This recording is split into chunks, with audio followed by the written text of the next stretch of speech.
We're at 5:17. Meteorologist Meredith Garfalo is here to talk about the forecast, what's left of what we experienced last night. Thankfully, the worst of it's past us.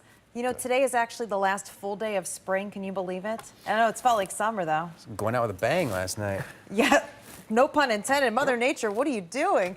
But we're still going to have some showers and even some isolated storms as we go into the forecast today. But again, the severity level, nothing like what we saw last night, which is good news for us. But the first day of summer, the first full day is Saturday.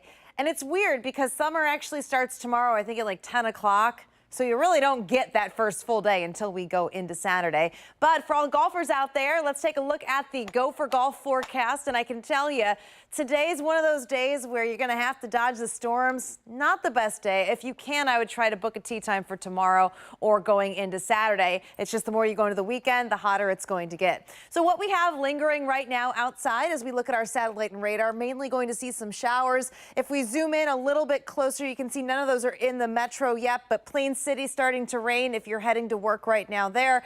And as we zoom out, you can see a lot of scattered activity. All of this that's in Indiana right now headed our way. But again, there are no watches, there are no warnings out there, which is great news for us. And you can see on the hour-by-hour forecast that it is going to be more isolated for the morning.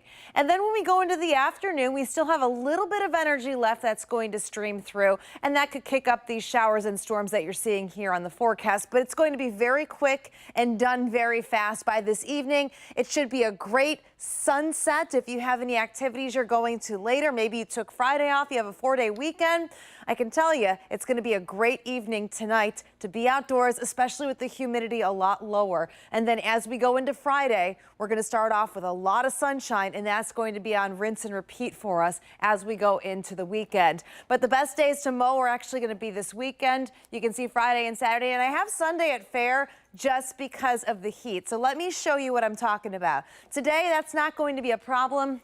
Going to be pretty comfortable, a lot cooler for us with our temperatures in the 70s. But over the next 4 days, you can see our dew point forecast by Sunday goes back up into the very humid category, and those temperatures are really going to soar. By Monday and Tuesday, we are into the upper 90s. And if that's not bad enough, the heat index is what's the problem. And you can see by Sunday, our feels like temperature going to be 100.